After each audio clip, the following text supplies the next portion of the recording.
Hi, hello, Professor. Good evening. Sorry the video is coming late. I've been battling with early pregnancy symptoms. So okay, so here is my video on my topic, which is ST depression versus ST elevation. Now, to get into that, we need to explain what an ST segment is. This is that flat section of the EKG between the end of the S wave and the beginning of the T wave.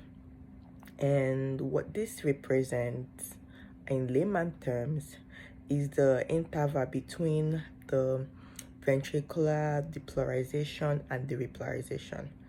So, ST elevation. Now, elevation occurs at the J point above the baseline. So there are many conditions that can mimic ST elevation, especially the biggest example is acute myocardial infarction. Now, the most second most common cause for this will be an acute ischemia injury to the heart or ventricular dyskinesis.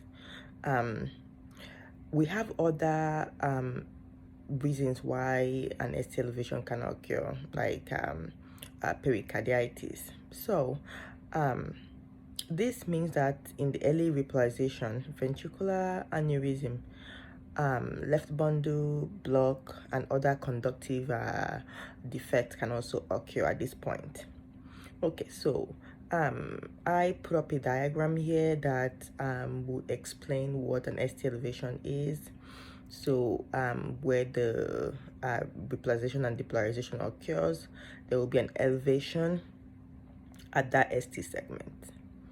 So what are the treatments that are in this case? So ST elevation can be treated or managed by treating the underlying issue. There is no like outward or no like frontline treatment, or here there's a treatment for ST elevation. Now whatever causes it is what we'll treat first. Now that treats the elevation we'll be experiencing our EKG. That's how it occurs.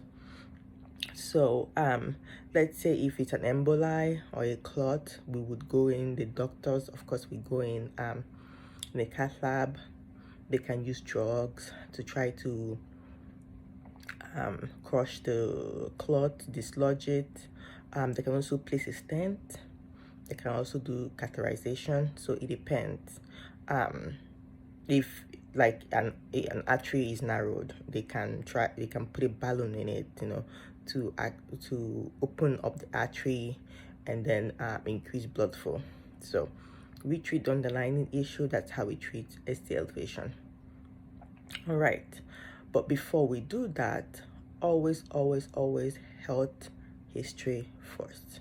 We always want to get the patient health history, regardless of the situation, emergent, acute, whether it's like an emergency or we're still making plan of care for the patient. We always want to check their history first. This is because if they've had previous history of, say, triple A bypass or an open abdominal surgery, like a very heavy surgery, then the treatment for the underlying issue for the ST elevation will have to be reevaluated. So that's why we always get patient health history first. Also, patients whatever they're taking, whether it's supplement, herbal drugs, herbal tea, we also want to get that, because some of these supplements and herbals, like something like I think joint wort, they can interfere with the plan of treatment, like trying to stop the bleed. So we want to always get the patient history first. Now when we come to ST depression, it's the opposite. This occurs when the J point is placed below the baseline. Meanwhile, the elevation we mentioned before is above the baseline. So not all the ST depression is caused by myocardial infarction. People always think that, but that's not always the case. So there are other multiple conditions that that are associated with ST depression, but the main thing we take away from ST depression is it's like an aftermath of ST elevation.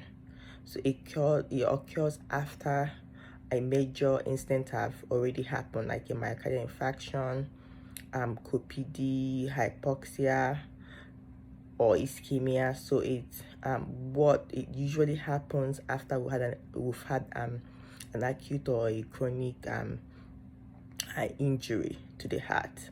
So the heart the heart is trying to remodel, to actually to kind of reinvent itself or repair itself, rather. That's the word I'm looking for. The heart is trying to repair itself, so it goes through the depression phase. So we have an injury, the heart is elevated, goes through an elevation, and then the heart settles down, tries to repair itself, then it goes through depression after a few days. So it is not like an injury or a sickness causing it. It's just the path the heart has to take in order to get better. That's when ST depression occurs. So I have a very good visual here that shows how say for example an acute inflammation happens in a patient's heart, and then it's being resolved and repaired, and then at the beginning where the acute inflammation or an ischemia or a myocardial infarction happens, an ST elevation occurs, and then the heart goes through resolution and repair, then a depression occurs, and then when it's all better, the heart returns back to normal ST segment baseline. Okay, what are the treatments we're expecting for this? Now, for this depression, since there's no underlying issue except that the heart is trying to repair itself, we will just help it along. We will manage it. It's a manageable situation at this point. So what we'll be looking at is like something like excellent pulmonary toileting. This can include controlled coughing, use of spirometer to deep breathe, nasal oxygen, frequent coughing, exercise. Those are the things we can do to help our heart heal faster and heal better, and for our heart to come out of the depression and go back to the normal baseline. I have a very good visual here also showing that that when we do all this pulmonary toileting, it actually helps our heart heal faster, kind of unclogs it. If it was going to take 3 months, it might take half of the time, or knock off a few weeks off your recovery phase.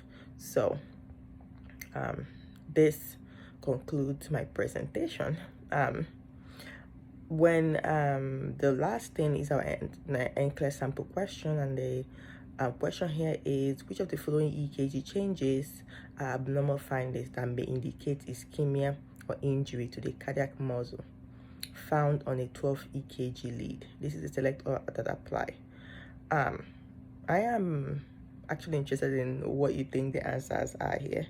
So thank you so much, Professor, and it was a pleasure having this this class with you. We've learned a lot, especially meaning that what you were teaching were more on the practical side than the theoretical side.